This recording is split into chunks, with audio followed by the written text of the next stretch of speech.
back guys. Yes, tulikuwa tumefika. Madhe amekuja. Ameenda business trip tena.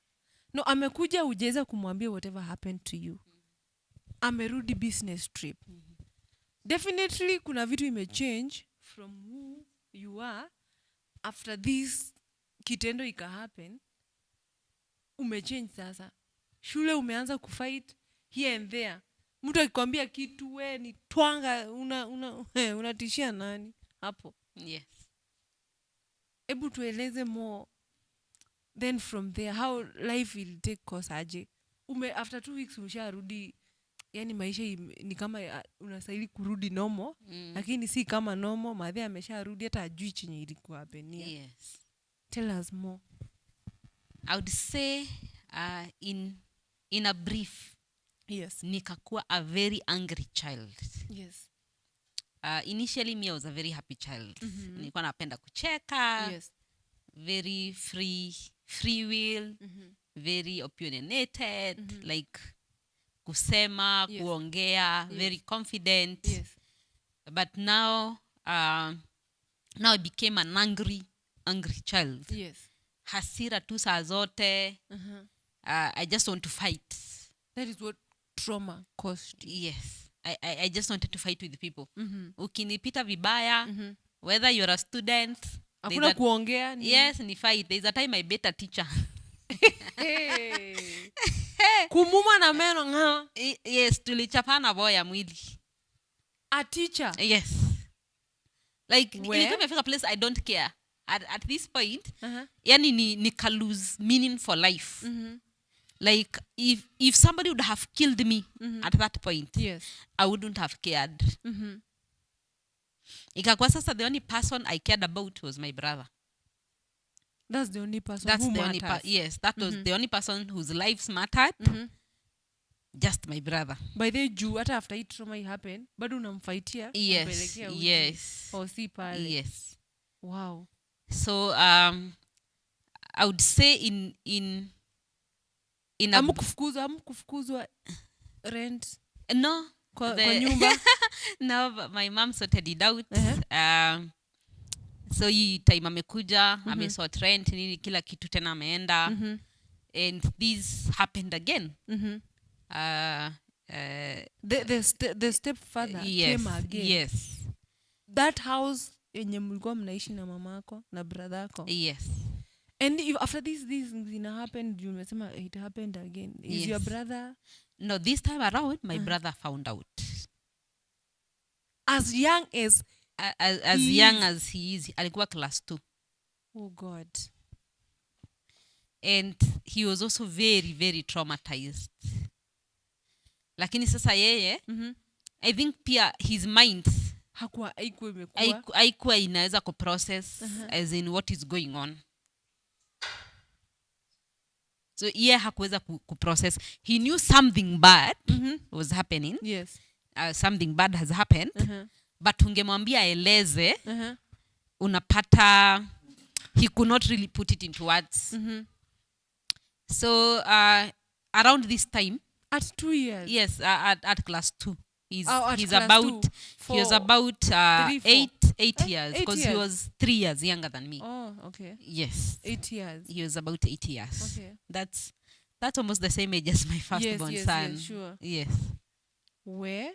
So unapata bado mind ija grow, ija mature, understand. Anajua something is wrong, but ama maybe alikuwa ndani anakuchapa or something happened. I don't know what he was thinking. And you never even discussed, even after finding? Until today, he and I have never talked about this.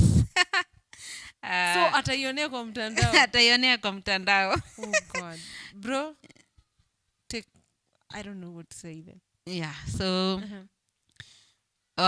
so one of these days, yes.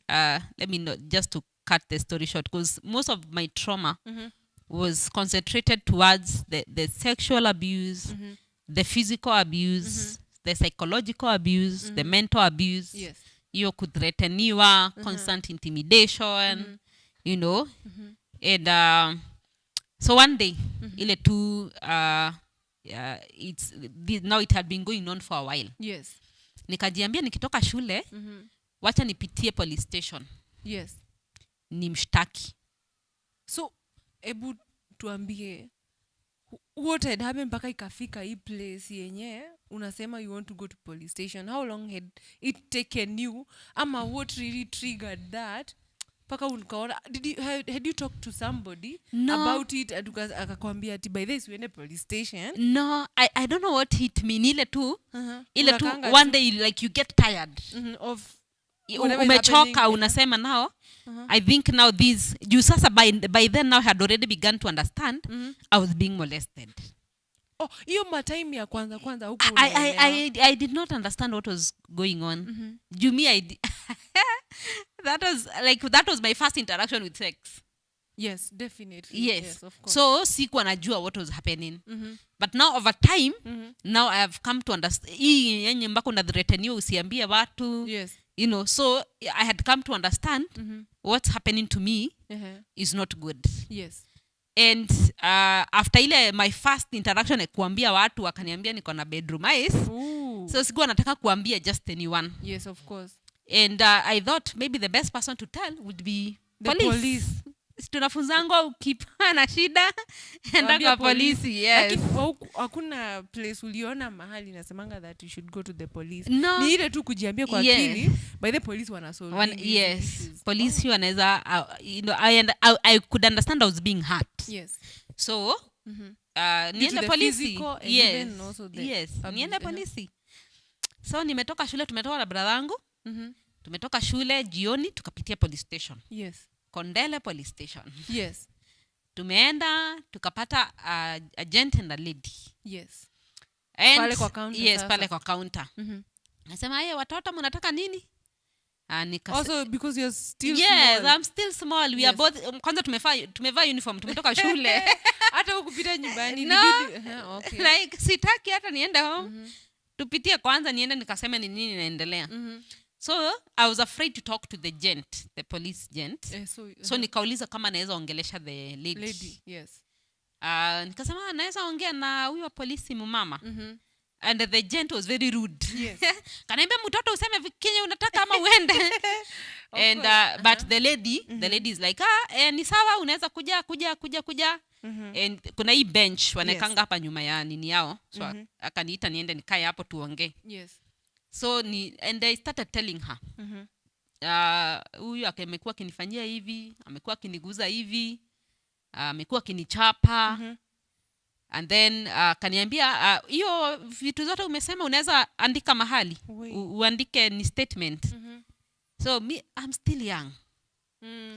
This is my first interaction with police. Haujawahi hata hujui kuna statement. Yes. So ananiambia tia unahitaji uandike statement ndio hata tufuatilie. Yes.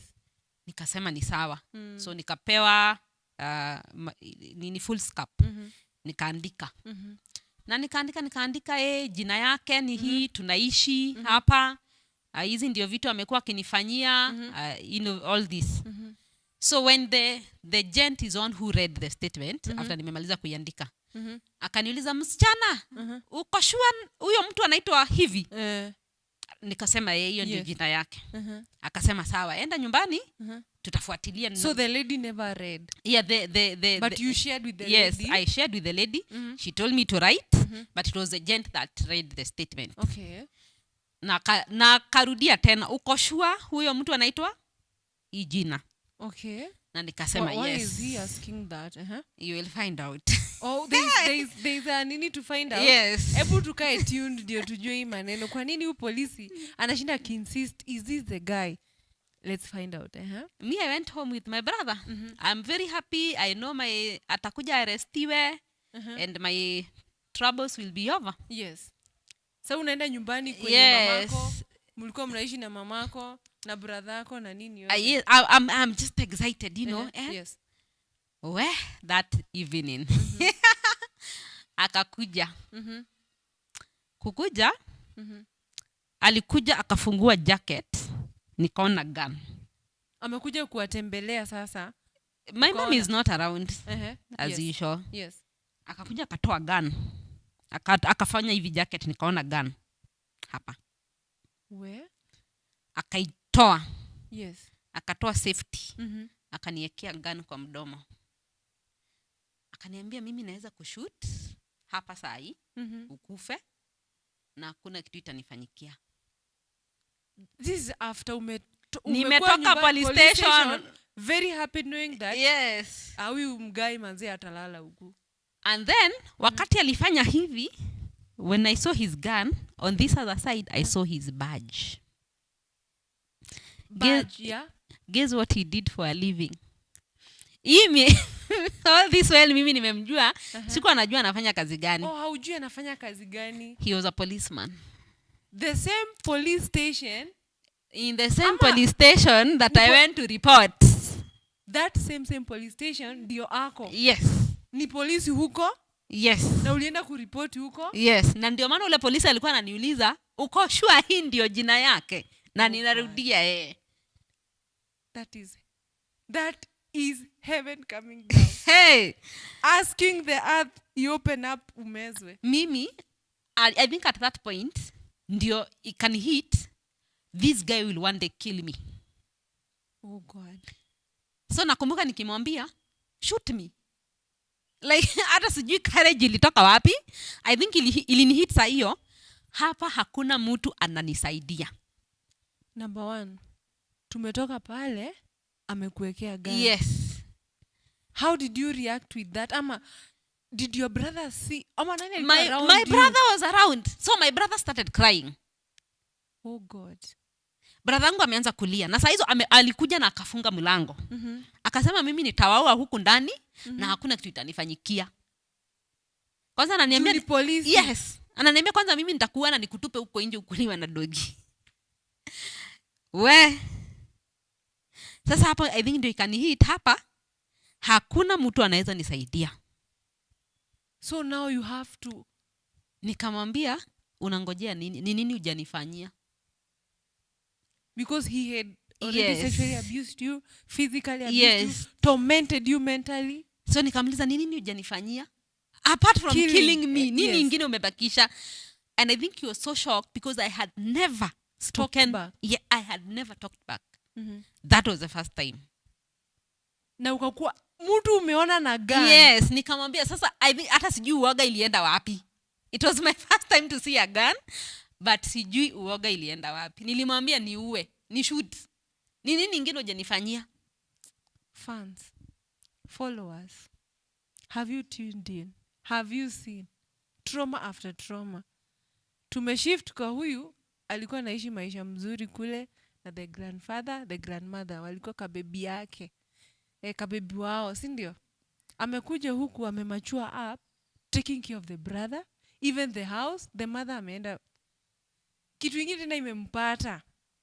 Being molested, sexually abused, physically abused, tortured mentally. Where? And now the worst part ni killing. Gun tena kwa mdomo yako. Hata hujaiona gun, that is the first time you're seeing. First time. Hata the shock of polisi wenye wangekusaidia. Huyu ndiye alienda akapeana hiyo statement. Ni huyu. Ndio huyu. Akakuja nyumbani. Killing, wanted to kill you. Unaenda kunisema kwa watu wenye tunafanya nao kazi, unaniaibisha. We? Nikamwambia sasa niue. That really shocked you kabisa. Yes. Like but before even aweke gun, he already said your maneno. He was mad. Very furious. Hey, he was furious. Hiyo siku alinichapa, akanivunja mbavu. Alinichapa ni kama anachapa mwanaume mwenzake. And you're just that little girl. Yes. Now how many years? 12. Now 12. 12 years na unachapwa kama mwanaume. It's like he was. Is that he was merciless? Yes. I knew he was going to kill me. So sasa ikabidi hata wewe sasa hii defense mechanism imekuwa mpaka you are saying there's nothing else you can do. Just kill me already. Niue. Hakuna kitu kingine umebakisha kunifanyia. Akanichapa teke with his boot. Akagonga rib. Unajua boots za polisi? Yes. You get them, Rib ika crack. Oh God. Na sikupelekwa hosi. Until today, if I do strenuous work, there is a pain I feel. because God. that rib healed badly. It was not set. Yes. So sometimes nasikianga ikidunga dunga. That is what trauma can do to you. So No one caring about you. Hapa, by the way, what could you have done kama ni wewe? Ebu tell us in the comment section. Follow us. Ask the question. We have an expert here. Kwa sababu amepitia hiyo life journey yote yenye maybe unapitia. Inaweza kuwa hata yako ni kidogo sana kuliko hata hii, kwa sababu hii hata mimi niko tu hivi. Unaona tu venye na react. Hivyo ndio niko. I'm shocked. Sasa kumefika mahali he's saying now he wants to kill you. yes. What was your reaction sasa after that? How did you now start living, considering that this person is a police? Umeshajua the chenye anadu for living, si ndio? And then umeshajua there's nothing he cannot do to you. Even killing now anaweza kufanyia. Yes. And even how did it affect your brother? Kwa sababu pia we understand how your brother ameona mpaka umewekewa gun. Na gun. Oh. My brother, after that, he became mute. He used to be very energetic. All of a sudden, akakuwa withdrawn. Haongei. Hata akiongea, anaongea ni kama ana whisper. Like he doesn't want to shout as hisikiza. Mtu asimsikie. I don't know what was going on in his mind. I don't know what was going on in his psychology. Yes. But he changed completely. Sasa mimi my reaction ni fight, yake ikakuwa ni freeze.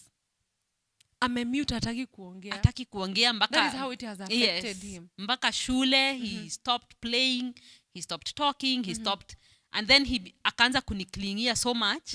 Sijui ni kama alikuwa anaona if I'm out of his sight, somebody will kill me, or so he would want to be with me all the time. Yes. And as this is going on, yes, also me psychologically, now I became suicidal. Now suicide thoughts zimekuingia kwa sababu hapa umeshaambiwa there's nothing. Hata wewe mwenyewe ukaconfess with your own mouth. Yeah. Kill me then. Yes. What have you not done to me? Yes. No, I seriously started considering suicide. Let's continue. But now I was thinking, nikijiua, brother yangu atabaki na nani?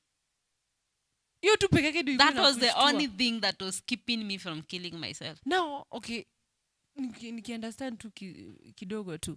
Your mom ako happy in all this scenario. Umesha threateniwa. Where is your mom? Ajarudi.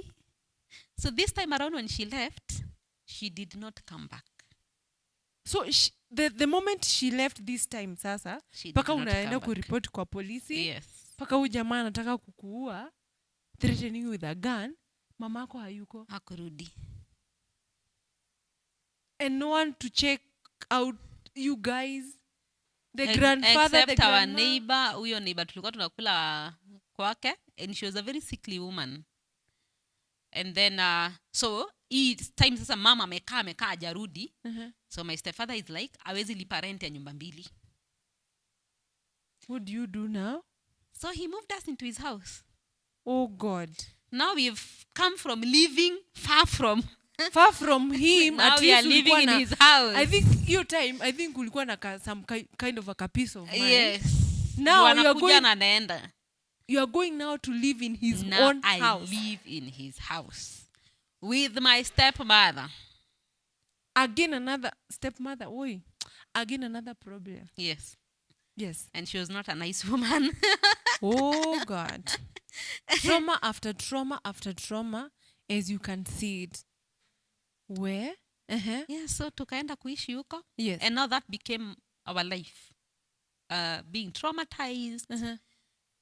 Just no. Huku unakuwa sexually abused mpaka huku. Yeah, mpaka huko. I tell you, my stepmother knew. Actually, the stepmother knew. And the one who was supposed to protect you from her husband. Kwanza hiyo ndio sikuwa naelewa.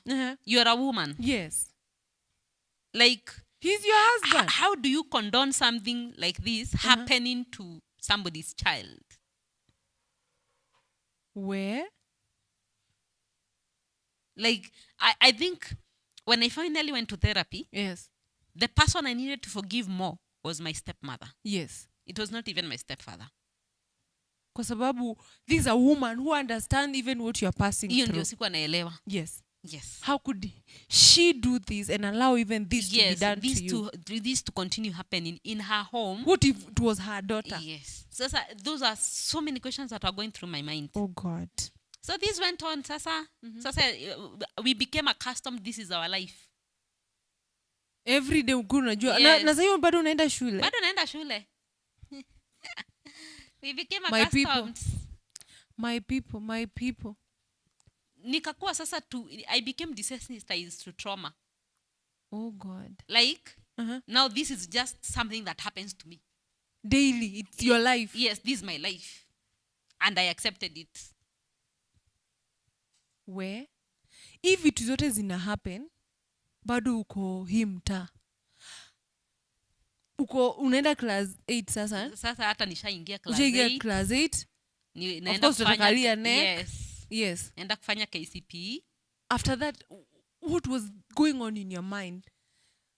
Did you even think ever to run away?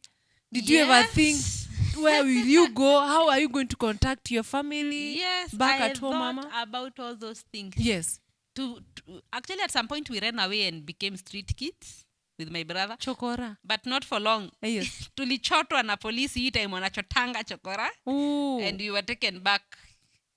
Mkapelekwa back to the police station ama? No, tukarudishwa kwa stepdad.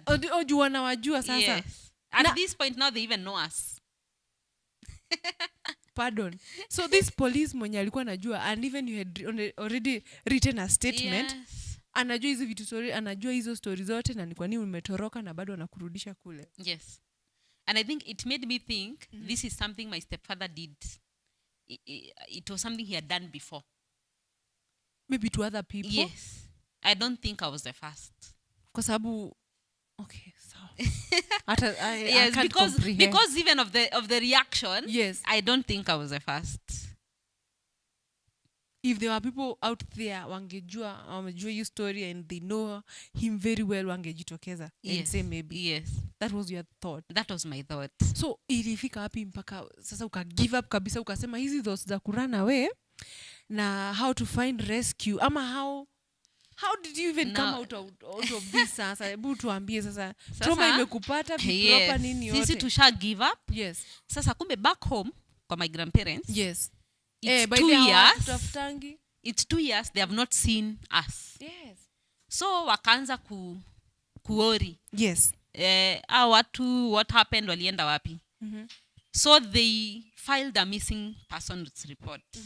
So my uncle, brother ya mama yangu. Yes. Akafile a missing persons report. Yes. Hata wajui penye mlienda. Walikuwa wanajua tuko Kisumu. Yes. But they didn't know where. Kwa sababu hata mama yenu hashikiki. Yes. So now God. This uncle of mine akawork na CID. Na hapo ndio nilijua, unajua wakati tunasema mkono wa serikali ni mrefu. Yes. Mkono wa serikali ni mrefu kabisa. Because they found us.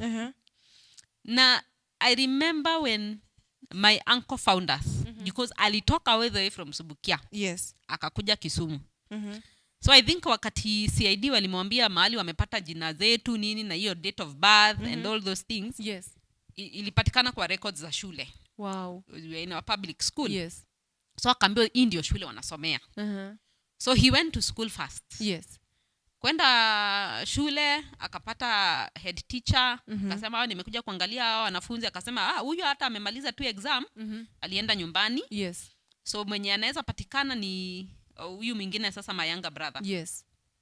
But akasema kwanza nataka nionyeshwe mahali wanaishi. Yes. Aya, so wakatafuta kwa records akaona wanaishi place inaitwa Kondele. So akuje mpaka Kondele. Yes. I try to understand vile alitafuta mpaka ile tu kuulizia. Anaonyesha picha, watoto unajua mahali wanaishi? Mpaka akapata this house. Yes. And then I think one of the other things was I was like the only brown kid. Oh yeah, in the area. In the area. Of course uko ni Kisumu. Yes. Like so ule mtoto mzungu. Yes. So like hata villagers wanajua ule mtoto mzungu anaishi wapi. Oh, okay, I get you. Yes, so akionyesha tu picha hata ule mtoto mzungu anaambiwa enda. So that's how he found us. Wow. And I remember when he came, I was seated kwa nyumba ya my stepfather kwa stairs, and I saw him coming. Yes. Juu sasa I was sikuwa nataka kuingia kwa nyumba. My stepmother was in the house, and she was mad about something, so I could hear her anagongesha vitu, so nilikuwa najua hii nyumba nikiingia there is a likelihood nitagongwa. So mimi nimekaa tu nje kwa stairs like nangoja brother wangu atoke shule. Yes. So at this point my brother is now in class 3. Yes. Na ushamaliza? Mimi nishamaliza, tulifanya exams nini, we are headed to December. Yes. So nafikiria sasa nimemaliza shule, now what next? So hizo ndio maswali zinaenda kwa akili yangu. And then I saw my uncle. You saw him coming? Sasa ameongozwa anaambiwa ule mzungu huko ndio anaishi mpaka ametupata. Yes. And then nikamwona ndio ule anakuja kwa gate because the gate was wide open. Yes. At first when I saw him nikajiuliza ule ni uncle. But nikadhani uncle anaweza kuwa anafanya nini huku? Na hajui na hiyo ni 2 years. Yes. Haiwezi kuwa anajua kabisa. Yes. Like me sasa nilikuwa najua hata watu washasahau. Maybe they think we are dead. Yes. And then akakaribia. Nikaona it is my uncle. Ile kumkimbilia nilimkimbilia. Wow. Nikamkimbilia Sasa udhani kama unaota? Ninadhani kama ninaota. And I tell you, for the first time in 2 years I cried. Wow. Huko unalia after ile show? Sikuwa nalia. Lakini like, sasa it's hapa, like I don't know, something died in me. Yes. I stopped crying. Yes. That is the day I cried for the first time. Wow. And I cried. Unaona ile kulia ya morning? Yeah. Yes. Unalia mpaka you are out of breath. Wow. And my uncle elewi why I'm crying. Is it that I'm so happy to see him? Tears of joy. Yes. Hata pia wewe mwenyewe ujielewi. Sasa but sasa him yeye ananihug, ananiambia akopi brother yako, namwambia kwa shule, but ati akopi mama yako, mimi namwambia sijui. And because they did not understand the life you are living with your mother. They don't know even she goes for business in so many a long time and never comes back. They did not know the kind of life we were living. Of course ni kama mlikuwa disconnected na hiyo familia ya Subukia. Wow. So saa hiyo tu tukaendea brother wangu shule, tukapanda gari, tukarudi Subukia. And I remember we arrived in Subukia past midnight. So ameweza kuwapata. Yes. Na akawachukua. Na akatuchukua. Sasa brother yako bado anasoma lakini ikabidi tu awachukue. Kwanza brother wangu alitravel na uniform. You went for him in school? In school. Like sasa I don't know, I think my uncle unconsciously realized something was wrong. Juu hata hakuingia kwa nyumba kusalimia my stepmom. Hata ndio nilikuwa nataka kuuliza hiyo story. Hakuingia hata kuelekamiwa kwa chai. Hakuingia kwa nyumba my stepmom. Because I also think my stepmom wakati alimuona she locked the door. You did not even take your clothes. No. You just went venye mzima tu. Nimevaa. Brother wangu uniform, twende na bagi yake ya shule. Bas. That was it. Sasa hapo tuseme hapo ndio like it was your saving place. Yes. That safe haven, yani like the place sasa umefeel sasa wow. Sasa finally the savior. We have gone back to the only safe place I know. Yes. But I don't think I had understood how much trauma had changed me. I think until we went back and there was this really angry child. Hapo ndio ukakuja kujua ulichange. Yes, kumbe nimechange. I'm not the same girl that left. Yes. Nirudi a very different person. Yes. Na ni anga sikuwa naelewa. Nilikuwa na ile anga mpaka nina blackout. Like you get angry, you black out, you do things you don't understand. Unaambiwa baadaye we umefanya kitu fulani. Yes, ulivunja nini, sijui ulidunga nani na kisu. Guy. That kind of anger. And it was murderous rage. I want to kill someone. That kind of rage. That is what trauma had done to you. Yeah. Series of being tortured mentally, physically abused, sexually abused, hiyo yote Yeah. ikafanya you change to that I kind of a changed to person. that kind of a person. Wow. So mkaenda huku Subukia. Yes. Were you happy to be there? How able to ambie what happened? I think I had mixed feelings. I was happy to be home, yes. but I also felt like an alien In your own home. in my own home. Juu sasa I felt like the kind of energy in my home, Yeah. peaceful, loving, I don't fit here. I'm no longer the girl that was here. That little girl. Yes. From childhood to Yes. class 6 hapo. That girl Siwe- is no longer there. Alikufa. Yes. I'm back a different person, and this person doesn't fit in this. And so I feel like I'm a stranger in my home. And that is the worst feeling you could ever feel. Yeah. So I became so withdrawn. Uh-huh. Sometimes I'd wake up in the morning, nafanya my chores, then I disappear. Tunaonana saa 4 ya usiku. Where do you go? Naenda tu town kuangalia watu. You just walk around I aimlessly. just walk around, and then our home is built in a forest. Yes. Ama I would go into a forest, niende nikae huko. Giza Peke ndio yako? Yes, giza ndio inanifukuza huko. Like now during those times sasa unakaa peke yako, what do you do? I'm thinking so many things, but I think the forefront one was killing myself. Ni suicide thought. Suicidal And thoughts. does your family know what you're thinking? Have you shared whatever? Okay, when the uncle came, did you share anything? No. What had happened to you? No. Haya, when you went to your family, so you had this trusted grandma. I mwenye still alikuwa did na- not share. You didn't share. Because they did not understand why I was so different. And also, right now, your mother even doesn't know. No. Umetoka Kisumu, Yes. umeenda Subukia. Yes. So like nimekuwa withdrawn, siambii mtu anything. I'm just angry. Are they asking you anything? Kwa sababu, of course. I could hear them discussing me. Oh God.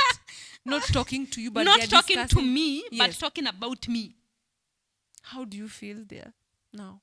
And I think that kumbuka made hii me more kitu- angry. Yes, ilikuwa inakaa ni kama ndio save haven. But now it Wanaanza is no longer. kunidiscuss, ati huyu hii teenage hood imeanza kumsumbua mapema. Oh, now you are 12 going to Yes. 13.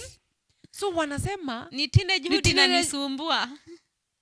oh God. See, assumptions za wazazi, please.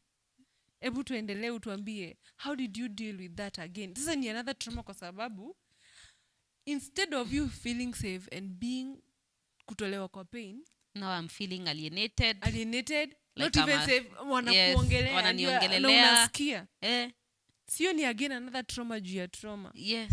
And I think now, at that point, that's when I started hating God. So nilikuwa nauliza Mungu, then ulinitoa Kisumu ya unilete nyumbani kufanya. Goja, ile time, Hii time yote I still Haukuwa na believed in God. shida. Sikuwa na shida na God until I came back home and realized kumbe my safe haven was not my safe haven. kwa sababu you're no longer now experiencing peace Yes. and happiness and love yenye ulikuwa unafikiria in your Yes, mind, yes. you have come as a different person. So before hizi vitu zote zihappen, hiyo time ukisema you are a different person, how do you say your story zenye God ulikuwa affected in believing in God? So before ulikuwa nafanya vitu za Mungu ama? Yes. Me, I told you I've grown up in church. Yes. Like my whole life was church. My favorite book to read was the Bible. Yes. Like I was a God's girl. Yeah.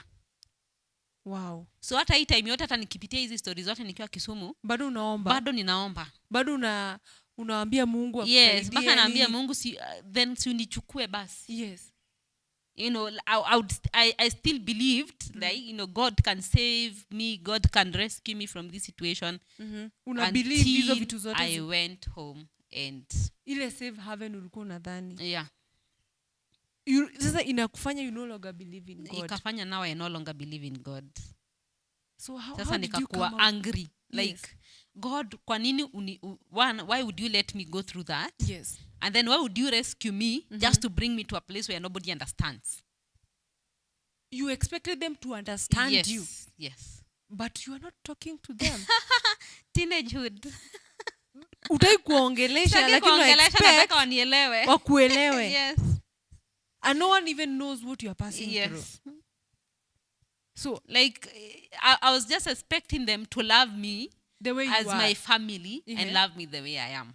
with your weaknesses and nini yote. Yes, so but now ulikuwa una feel there's no love. Yes, like, it's Why like are they were disillusioned with the person I had become.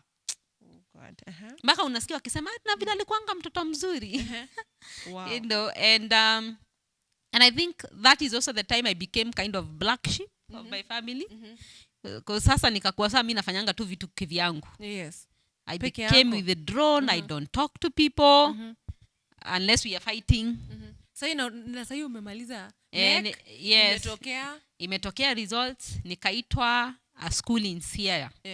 And I remember when my uncle aliniletea hiyo barua, kaniambia kama ningependa kuenda. I cried. Because nilikuwa na imagine kurudi Nyanza province. Oh, you don't want. Now, mpaka umechukia the yes. county. Mpaka nikachukia the people. Ukachukia the people. Yes. There is some question I want to ask. I know. But sasa hebu tuendelee kwanza na story. So ni akasema si kuenda. So akanitafutia another school near home, a missionary school. Yes. Sentiamo Secondary School. Wow. Shout out to that school. Servants of the Sacred Heart of Jesus and of the poor. Yes. And very nice one. Yes, that's where I went to school. Yes. And I was such an angry teenager. Every rule that was put, I broke. Rules za shule. Don't noise make. Noise maker number 1. Me, jina yangu haikuwa inatoka kwa listed. I was always number 1. Whether I have made noise or not, I will still make noise. So whether you like it or not. Hawakuwa na rab jina yangu. Na sisi tulikuwa tunaandika majina kwa blackboard. Oh, okay. So yes. So my name was always number 1. Yes. Either I will be singing. Yes. Because now at this point also, because nilikuwa nimezoea kuimba nikiwa mtoto, it's like singing also became my escape. Oh, sasa unapotelea mambo yenyewe. Yes, unanisikia tu nikipita. Ninaimba, kwanza naimba na mother tongue. So mother tongue speakers, Kiswahili speakers, noise makers. Kulikuwa na monitor. I was always on that list. Kubuli wenzangu. Yes. I was suspended my first week of school. Form 1. Niko fresh ndio nimeingia. Hiyo wiki ya kwanza nikaambia mwalimu, "Excuse me sir, I am not a working geography book." Nikasuspendiwa. And I think I was suspended from school almost every term. From Form 1 to Form. Ebuskia. This is the work of a trauma. Ati sahi tunaweza cheka giving that story. Yes. Like kuna walimu walikuwa nasema the day nilimaliza shule wakajua Kerero is leaving the school. They breathed. Jua kwa na breathe hiyo matime yote ingine. Me don't care. So it's not like atuniambia nitakuchapa I care. Wewe ulikuwa unaharibu hata rules za shule. Ama uniambia I will expel you. Go ahead. Me I don't care. Like I had no regard for my life. Venye mnataka mfanye. Yes. Hakuna kitu sijajionea. Hakuna kitu sijajionea. Yaani sikuwa naona ni nini kubwa unaweza nifanyia yenye sijafanyiwa kwa hii dunia. Na huku home wanadhani ni teenagehood inanisumbua. Lakini you have not even shared your story. What had happened to you? I had not shared with anyone. I remember at some point kwanza nikiwa Form 2. Nikapatanga boyfriend. Uko mpaka na boyfriend sasa. Where? Yeah, so this was a boyfriend I knew before I left. He was my boyfriend in primary school before we left for Kisumu. Oh, before yes, tulianzana nursery. Childhood friend. Yes. Ile mwenekana pete ya nyasi. One day I will marry you. That kind of boyfriend. Yes. And then sasa tukakutana hiyo vile tumerudi from Kisumu. I'm about to join Form 1. We met again. And we picked right where we left off in class 6. Tulikuwa tunapendana sana. Yes, tuendelee tu. And then umerudi. Na shule yetu watu walikuwa people would not write letters to each other. But sisi ni nani? Tunaandikia na mabarua. Zinashikwa. Zinashikwa, zinasomwa. Sisi anatoka shule. Yes, anatoka shule Molo, anakuja na ruka fence. Mimi pia ninapotea shule. And then one day we were suspended. Actually tulitangwa mkutano. Him, his parents, me, my uncle who was now my guardian. And then tukakuja tukasomewa we have said no writing letters nini. Then when we left the school my uncle nakumbuka akiniambia mimi nitakuvunja nibakishe kichwa. The only thing you need the uncle who saved you from kutoka Kisumu. Yes. Sasa umesumbua nimesumbua aliniambia mimi nitakuvunja miguu mikono nibakishe tu uso mdomo ya kukula na akili ya kufanya kazi. Guys, have you heard all this? Hii ni mambo yenye trauma imefanya mpaka mtu amebadilika from that innocent, sweet, God loving, believing God. I think history hizi toshea imasa. Kwa sababu I think we are starting now. I don't know sasa sijui tufanye sasa part 2 kwa sababu na muda unatupa kisogo. Yeah? So, let us finish that part. Yenye sasa high school umesumbua. Yes. Na walimu wamesema thank God amemaliza. Kwa sababu tutapumua. Umemalizia hapo sasa. Yes. Did you go to did you perform to yes, go to campus? Yes, I performed very well. I had an A-. I was a brilliant student, just very indisciplined. That's the only reason I was never expelled is because I was bright. Na bado unatuanga papers na unaongoza. Yes, despite ya kupitia hizi vitu zote. That is the only reason why I was never expelled from high school. And also I think that's why mpaka wazazi wanakuwa nasema wacha tumrudishe hata akiexpeliwa acha tumrudishe tu. I was very bright. You went to campus. So before I went to campus, gap, that's the one now I joined a cult. Gap nimemaliza shule. Na ngoja kwenda uni. Ngoja umemaliza high school. Na ngoja kwenda uni. Unataka kwenda campus. Yes. Sasa ukaona hii mwaka God sasa. uamini, yes. You're very angry with God. Yes. Asa ukasema I think cult ndio mzuri. Why did you think that I direction? Wanted to go as far away from God as I could. Kwa sababu ni kama hajakusaidia. And I thought the opposite of God ni shetani. Oh. So the farthest I can go away from God is to serve the devil. And that's the direction I headed. My God. Umesikia what trauma can do. Sasa amekuwa alienated kabisa from God due to this trauma yenye amepitia. Sexually abused, physically abused, tortured mentally. Watu wanamsema, wenye wangempenda wanaanza kusema stories that wana assume vitu ya at teenagehood inamsumbua. But as they get to the root of this story, she is not even talking. So there are so many things to learn from this story, by the way, kwa sababu how can you do with such a person? Number one, unaona familia inakata hata kumuelewa. Wana assume vitu. What do you do when you see a teenager ameanza kusumbua vitu kama hizo? What do you do? Sasa unaona hiyo maneno sio mchezo. So now how did you know the cult and join tukimalizia hiyo hapo kwa cult ndio tutafanya part 2 sasa of this story. Tutamalizia hapo kwa cult. How did you join that cult? How did you find out the information? Unajua pia tunataka kujua how they find out this information about a cult na mpaka una join, mpaka unakuwa initiated to that cult. Teenagers wanaweza kuwa very good CID officers when they want to find out something. And I just found out from another lady in the village, yes, who was also in the cult. So ile tu tunaongea juu sasa unajua ni village, everybody knows everybody. So you would talk to, mnakutana na mtu and you talk. So one of these days nimeenda ile nilikuwa naendanga barabara hiyo kwenda kuwatch watu. And she found me seated somewhere, akaitisha soda yangu na yake, and we started talking. Yes. Kaniambia nilisikia ulimaliza shule nini, so what are you doing now? Nikamwambia hakuna kitu ninafanya, na ngoja tu kampo. Unajua siku hizo wanasoma computer, yes. So kwenda computer. So mimi hata sikwenda computer. Like my grandparents were tired with me. Umeona watu nimesumbua, hata hakuna mtu alikuwa anataka mtu atoe pesa yake keto huko high school. Yes. Yaani mpaka ati anafikiria atoe pesa yake kwa mfuko anipeleke computer. Hawezi. Walikuwa wamechoka na mimi. And then at that point I'm about to turn 18. I was turning 18 the following year. Yes. So they are like huyu akishafikisha 18 sasa ni mtu mzima ajitegemee. Sisi sasa tumemaliza. Tumeshindwa. Na tumeshindwa. Now this time your mama has not come back. No, she has not come back. Okay. Hiyo si mchezo, tuendelee. Hapo cult. Now, The lady sasa, akanunua soda. so tunaongea kaniambia, there is this nini ya wana youth. Wenye tuna invite wana youth wafanye nini? Wakuje kunini? Yes. Like it's like an NGO. Yes. For youths. I said sawa. Yes. Like sina kitu ya kufanya. Ni join.